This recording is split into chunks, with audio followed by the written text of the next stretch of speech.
Alhamdulillahi Rabbil Alamin. Wassalatu wassalamu ala Rasulillah sallallahu alaihi wasallam. Kembali kita membaca kitab Bustanil Arifin Imam Nawawi dalam pembahasan Madarul Ghadab.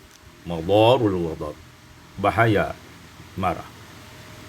Hadis yang ke-20 al-Ishrun an Abi Hurairah radhiyallahu ta'ala anna rajulan qala lin Nabi sallallahu alaihi wasallam, bahawa seorang laki-laki berkata kepada Rasulullah sallallahu alaihi wasallam.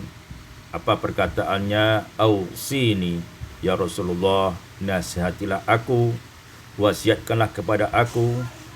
Qala, Rasulullah sallallahu alaihi wasallam bersabda, la taghdab, jangan kamu marah.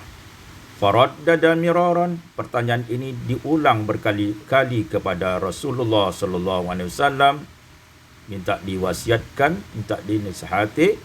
Qala, Rasulullah tetap menjawab, la taghdab. Ini mungkin kepada laki-laki yang marahnya terlalu tinggi, sifat marahnya terlalu tinggi, kerana itulah yang dipesankan kepada oleh Rasulullah sallallahu alaihi wasallam. Asy-syarah wa ta'liq.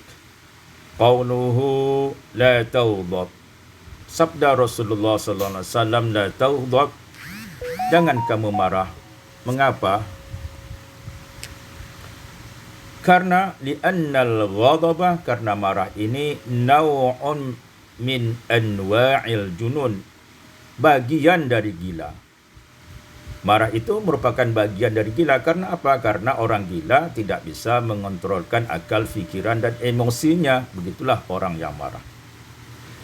Fayasduru 'anil insan fi halati tahayyudihi ma la yardahu fi halis sakinah.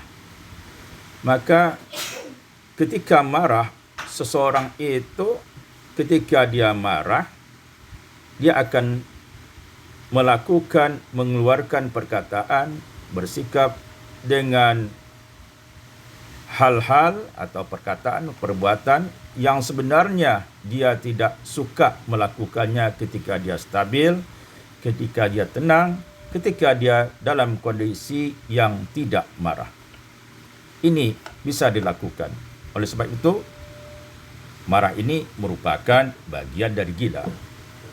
Fanaqad yakhrubu fi tilkal lahzah, maka sesungguhnya kadang-kadang marah ini falaqad yakhrubu fi tilkal lahzah, maka sesungguhnya pada kondisi seperti ini dia dalam keadaan marah yang tidak terkontrol, dia telah merobohkan ma'ammarahu fis sininit tiwal, suatu bangunan yang telah dibangunkan bertahun-tahun lamanya.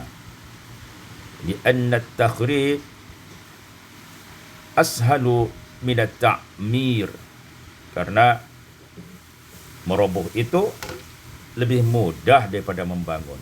Seorang di dalam keluarga, contohnya seorang suami yang marah-marah kepada istri dan keluarganya, sehingga bisa mengeluarkan kata-kata yang tidak selayaknya dikatakan dan melakukan sesuatu yang tidak layak dilakukan, maka dia akan merobohkan kebahagiaan yang telah dibina bertahun-tahun.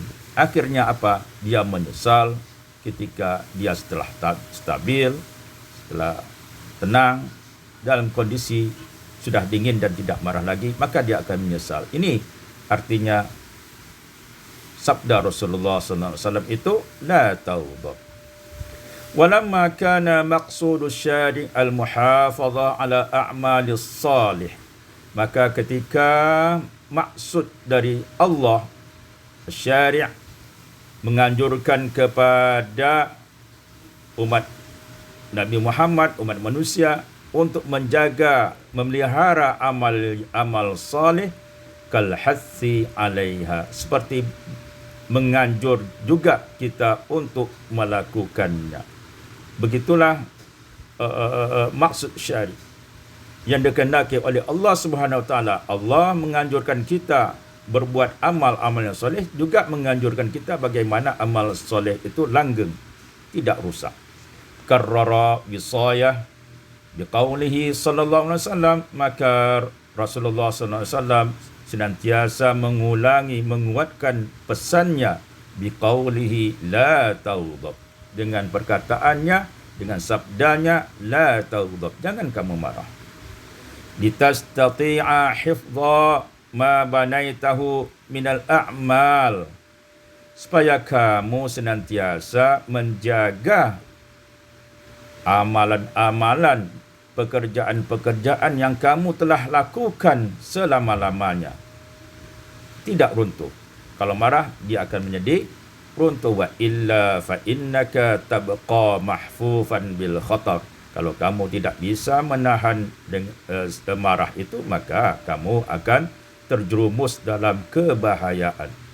Muhatan bihi fi min kulli janib, maka kamu akan runtuh, rusak dalam kondisi yang lemah dalam segala aspek. La tadri mata yataqawwadu zalikal bina, ya, kamu tidak tahu kapan bangunan itu akan runtuh. Yang pasti dia akan runtuh. Oleh sebab itu, hendaklah kita senantiasa menahan emosi kita dari marah, menghindari sifat marah kita. Jangan sampai kita marah, berfikirlah dan tenanglah dan lakukanlah hal-hal yang bisa meredam kemarahan kita. Wallahu a'lam.